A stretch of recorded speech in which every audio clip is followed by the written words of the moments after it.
and we will switch over to Markus Lintl, who has already started sharing his presentation. Sales Director, Europe for Orcan Energy, our waste heat recovery partner, innovative company from Germany. And in his current role, he is Sales Director Europe. Markus leads the European sales team for Orcan, and with some new products driving revenue growth and strengthening customer relationships. So, Markus, thank you for being here. Can you just quickly maybe go like on your next slide just to see that this works? Because yeah, perfect, works. Okay, wonderful. Floor is yours. Thank you. Good. Then thank you very much for the kind introduction and also having us and me here to present our solutions to a wider audience. Yeah, my name is Markus Lintl.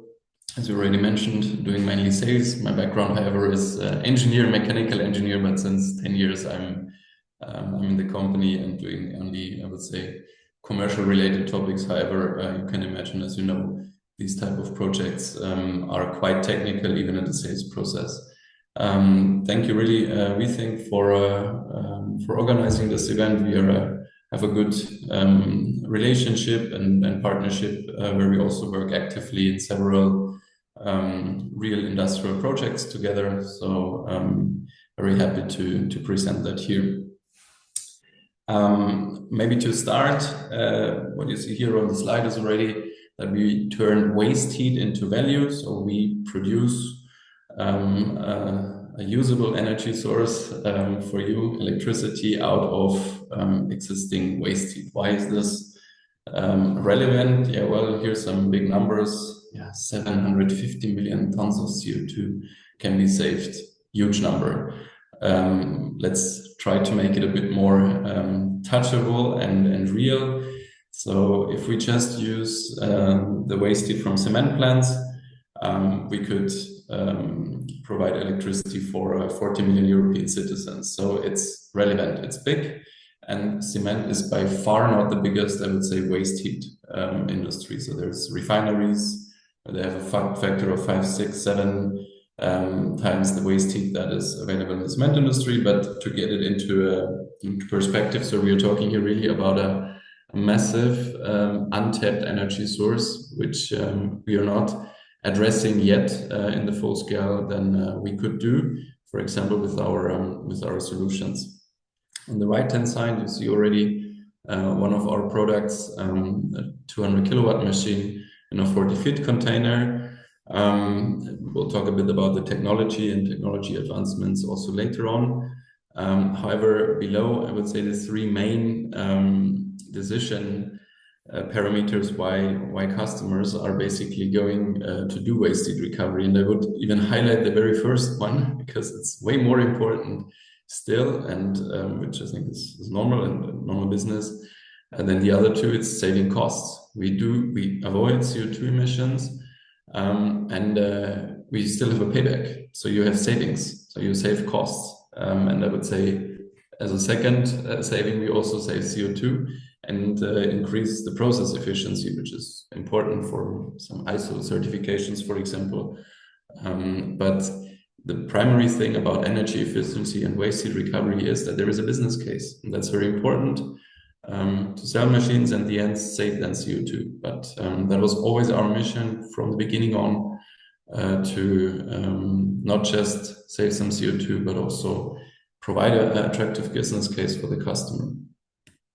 Jumping into Orcan a bit, we were founded officially 2008 on the university here in Munich, Technical University of Munich. Some of you might know it. We really started, I would say, 4 or 5 years later when we moved out after developing some patents and everything. That's also where I joined then. And now we're currently more or less 100 people. We have several references globally in operation. Several million operating hours, high availabilities, 600 modules out. So I would say it's not something new. And that's also why I heard the word before already, hard to abate, and conservative industries are already using our equipment because it's proven and it works also over a longer period of time. To Orcan itself, I mean, we have we are based here in Munich. We have a few well-known investors, E.ON, for example, Generali, Air Liquide, and others. We have strong partnerships with Alfa Laval, for example, in the marine sector. So we are also on the partner investor side quite good equipped. And that's what we do all day long. So we turn waste heat into electricity with a very standardized approach. If we go to the next slide, I guide you to the deep technical slides via the market slides. So we see we have several industries where there is waste heat, which cannot be avoided due to process reasons, for example, in glass, ceramics, steel, cement, oil and gas, but even in manufacturing, we find waste heat, which cannot be used anymore as heat to heat or only for a certain period of time where it's not economically viable. So what we do there, we take the heat out of the process, typically, or in most cases, it's gaseous heat, sometimes a bit dusty, a bit dirty. No problem, we put in there a heat exchanger, then we feed with that an intermediate circuit. It can be hot water, it can be thermal oil, if higher temperatures are required or available.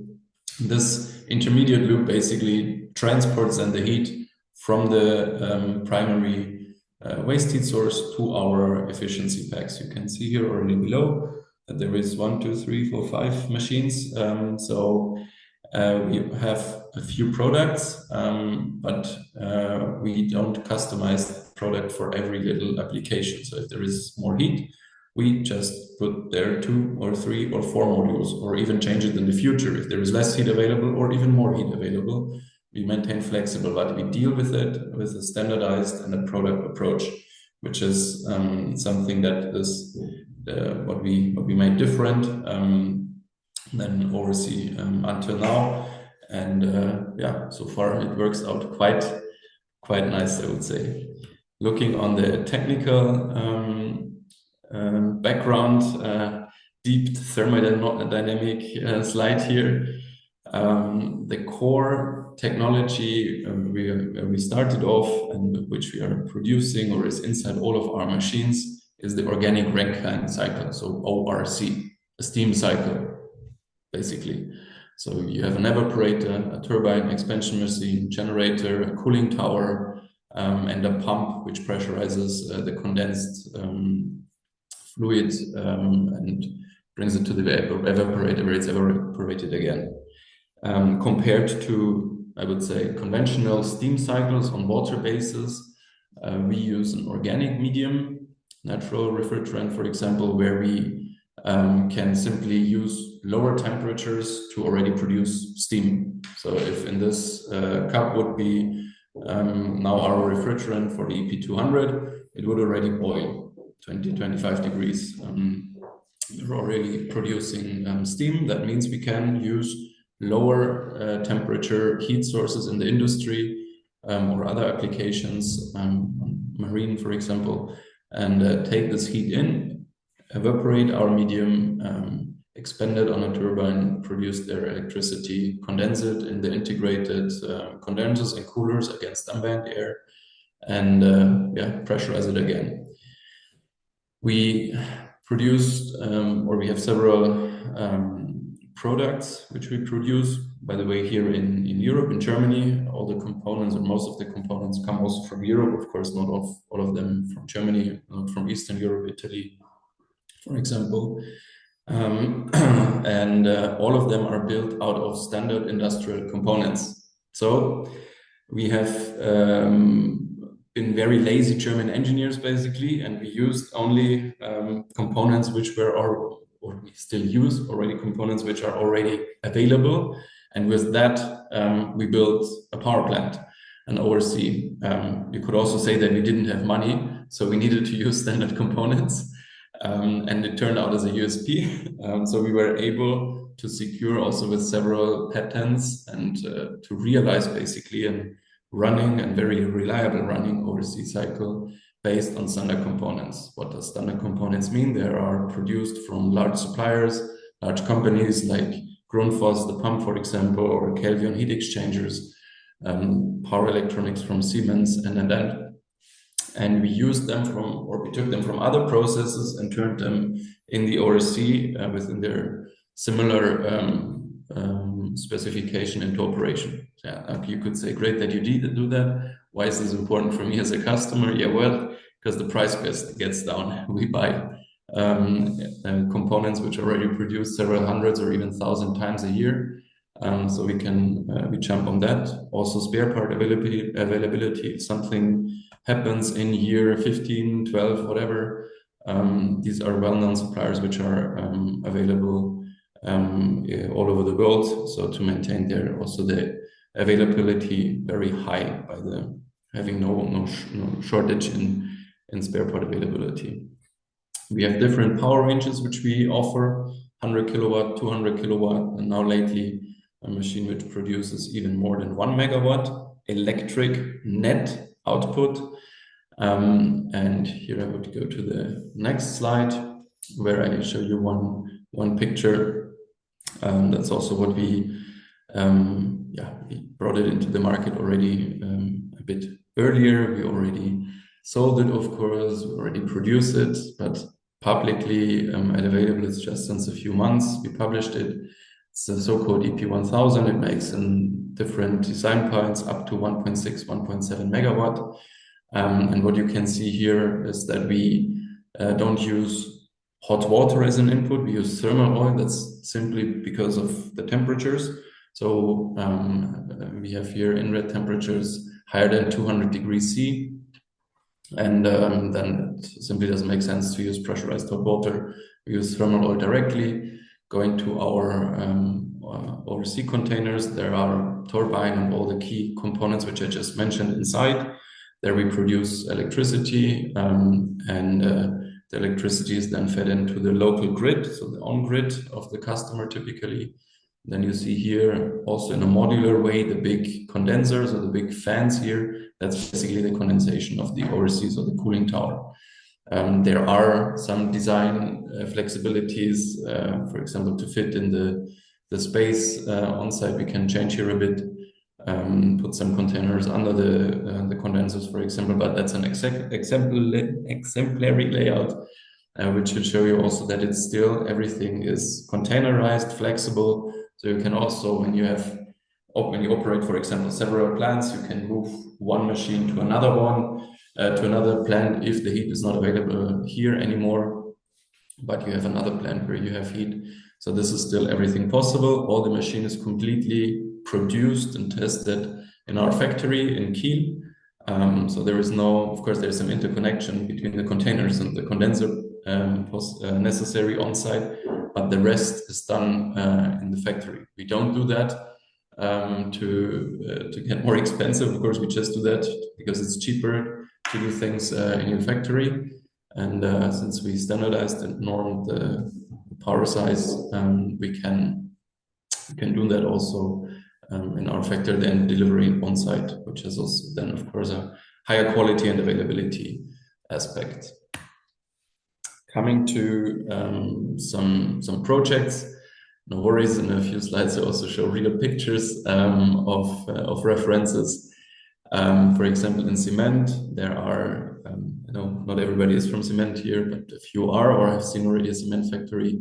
There, I would say, two typical heat sources. One is on the clinker cooler exhaust air, and the other one is on the preheater tower directly on the beginning of the process. This is a project which was also published together with E.ON at the plant of Holcim, one of the biggest cement players worldwide.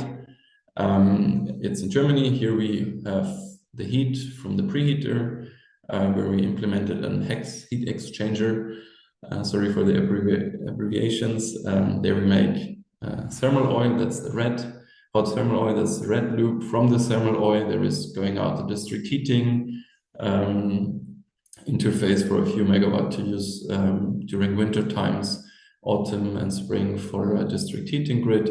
And there is also a part of the heat going to emission reduction system. They simply need heat to reduce the emissions of the preheater.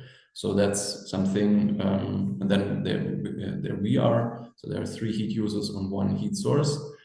And in this case, we included or we are responsible for the entire scope of the heat exchanger, thermal oil loop, of course, the ORC, all the planning documents for the entire turnkey installation, down to then the electric interface and the interface on the control cabinet.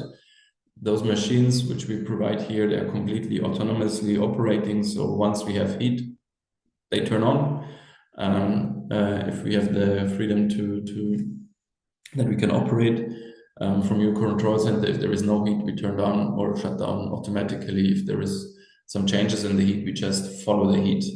That's also something which is not so typical for a power plant, but it's enough to negotiate characteristics you have to have in our perspective when you touch into existing heat sources or heat processes from end customers. After this, after our heat exchanger, there is still some other equipment in the exhaust gas stream, like filters or, of course, a fan. We also substitute basically the gas conditioning tower. So that's today a lot of gases have to be cooled down before they are filtered, since the filters cannot stand so high temperatures. So actually, a lot of times, not just on the preheater or in the cement industry, also across other industries, there is energy used to get rid of heat. So it's even worse. There is even a negative efficiency today, where they need to process reasons get rid of the heat, and we are here also getting rid of the heat, but we are still producing with an efficiency of around 20% some electricity on top. So there is double savings. One point which we face a lot is actually that there is heat. Everybody sees heat has a value. Heat can be used for different things. District heating, for example, some drying processes, but also ORC. And sometimes there is always either we make electricity out of heat or we use heat as heat. And it's, in our perspective, in 99% of the cases, it's not an or either or, it's an and. So there are a lot of potential heat users which are not economically viable. For example, district heating, due to the runtime. So you only heat during winter and a bit in spring and autumn. That comes up to 2,500 hours, and this should pay back this super big installation with heat exchangers, flaps, ducts, and an end. There was until now a lot of times no business case for just doing that. But if you add other heat sources like us or heat users like us, which use then the heat in the remaining time when the heat is not used for heating, or here's some emission reduction system or some preheating, slack drying, whatever process, then you have suddenly 3-4 heat users, which pay back basically the same installation and the integration to get out the heat. And that's something which we call heat up. We see a big potential therefore, and are happy that in this case it's like that. Also in a project at Cemex, it's like that. Schwenk and others to mention as well. About our references, finally a picture in cement. It's very cement focused, but as I said, or will show you also a few references in other industries. We have in the last 3 years secured 6 cement projects. A few of them are also under construction, but most of them are in operation. Wittiken, Cemex, Buzzi, it's an Italian cement producer. In Germany, they are known with the Dükerhoff brand. Here we have even 2 units, so it's a repeating customer. They bought one machine, I wouldn't say to test, but basically to test for in a German site.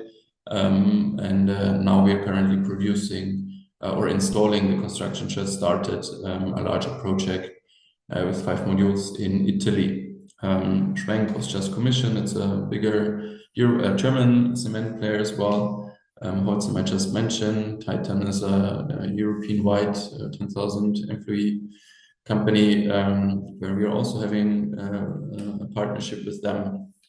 And this all just in a few years. I think that's quite good to see that this industry is really decarbonizing and really investing to do waste recovery and other things. Have, of course, also high pressure to do that.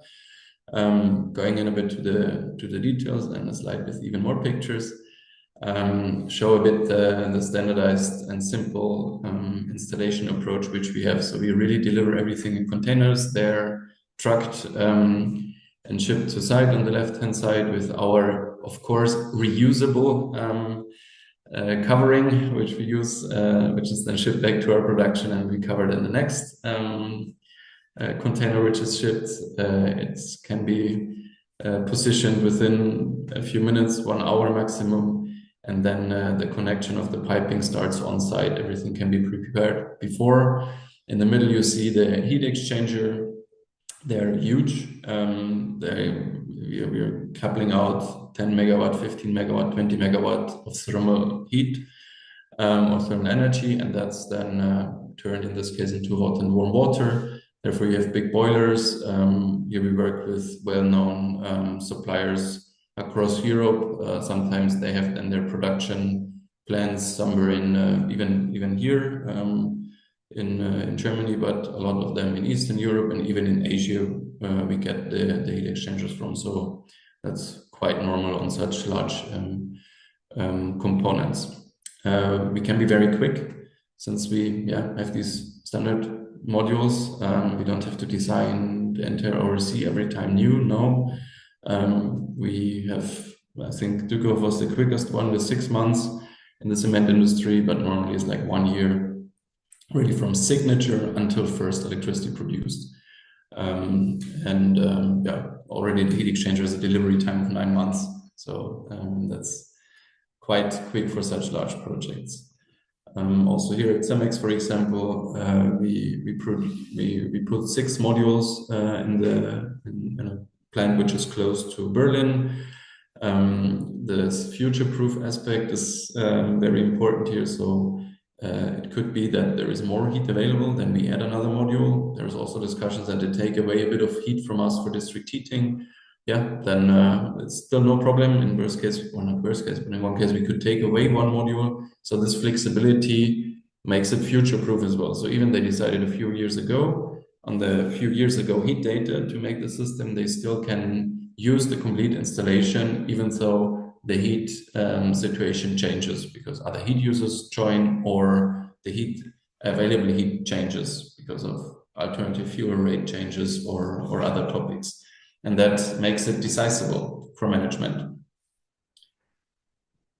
Here another picture from a drone perspective. So here's the project at Dükerhof, one machine on the right-hand side on top, then all the water piping goes to the heat exchanger. And this time the heat exchanger is horizontally placed, which extracts the heat and then transfers the heat to our machine and produce there also a gigawatt hour of electricity.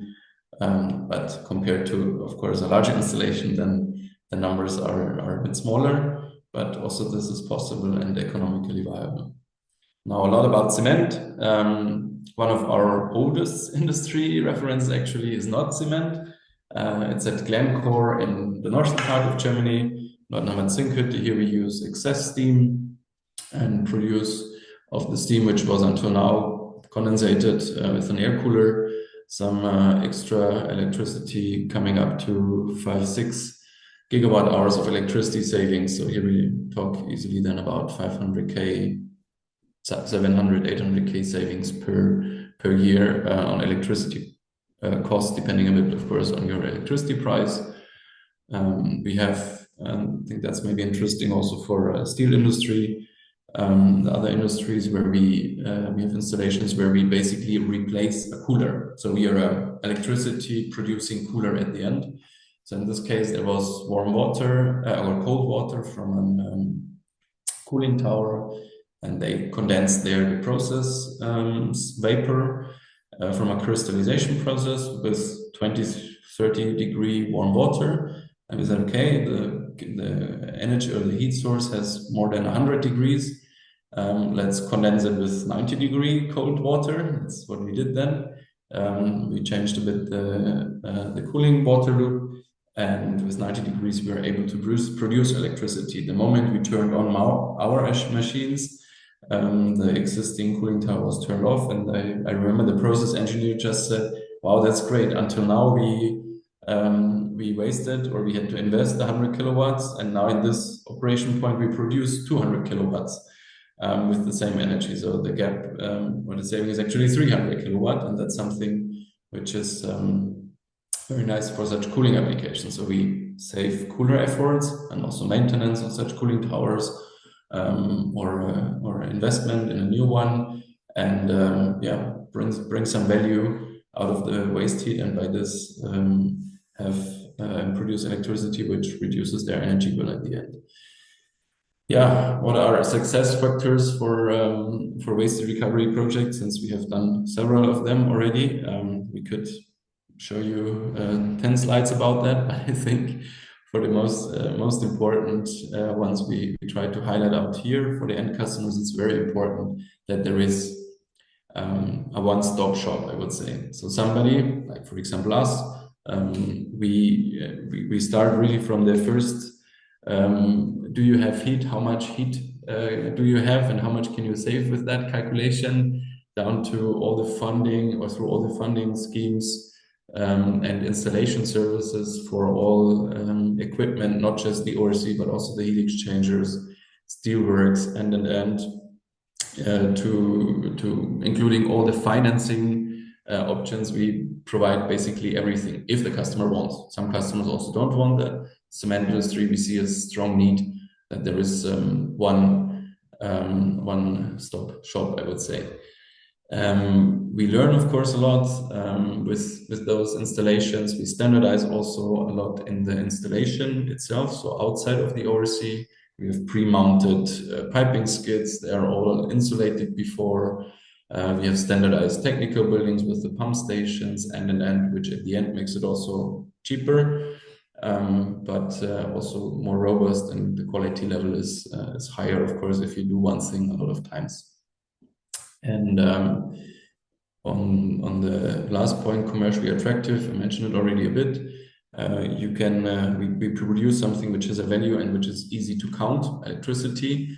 So also to the speech before, of course, our systems can be not just bought in a capex deal, they can also be financed by our partners.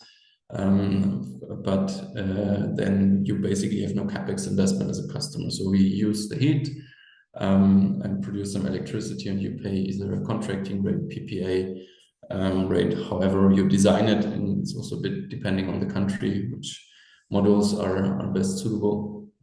And then you participate of the savings, but you have no capex investment. We have also realized project in that, for example, the Holcim project is a completely financed project. That's a bit a complicated slide. I just want to show or highlight a few things. So that's a normal capex deal, how we typically calculate it. Anonymized case, so electricity price 100 euros per megawatt hour. I believe a lot of you have a slightly higher price, some of them even a lower, but that's important. It's the electricity price, including all grid fees, and since we reduce the electricity or produce the electricity at the point of consumption, you save with our electricity also all the grid fees, taxes, and if we, in this case, we are at 7,000 hours operation. We have electricity savings of 12 gigawatt hours, more or less, plus some few megawatt hours on the cooler saving. And here we are in the base case, statically calculated in the range of 4 years. Yes, there is subsidy in there, 30%. There is all across Europe some sort of subsidy available, either in white certificates, in very regional fundings, in industry-related fundings, or in my perspective, very good funding schemes like we have in Germany, which are very, for Germany, surprisingly very unbureaucratic schemes available where you simply get 20, 30, 40% of capex subsidy. Very important, if you look on the sensitivity on the right-hand side, even though there is no subsidy or less subsidy, or there is a way lower electricity price, it doesn't change the business case dramatically. So then you have maybe a half a year longer payback, a year less payback, something like that. But we are in the range 2, 3, 4, 5 years. That's the payback, which is in most of our projects, and not just in realized project, but also in the inquiries. And there's what we see, that customers are able to decide. Yeah, of course, with those paybacks also finance solutions are possible. So a few last words about Orcan. As I said before, we are globally active, mainly in Europe, in the US, and we have also a joint venture in China. So waste heat is not a Bavarian or Austrian phenomenon, it's everywhere. Yeah, we're quite proud that we made it out of Munich and out of Germany as well over the last years into other sectors like oil and gas, marine, or power production, geothermal. That's just an overview. Once again, we produce containers. They're very vacuum flexible, they're very robust, they're quick to install. We have 1-2 days maintenance per year. That's nothing for a power plant. But it makes it very easy for the operator then to use that. And yeah, once again, on the left-hand side, the most important thing is that it's economical, not just for us, but mainly for you as a customer. So there must be a quick payback or a highly attractive financing rate. Thank you. Super. Thank you very much, Markus, for this excellent presentation.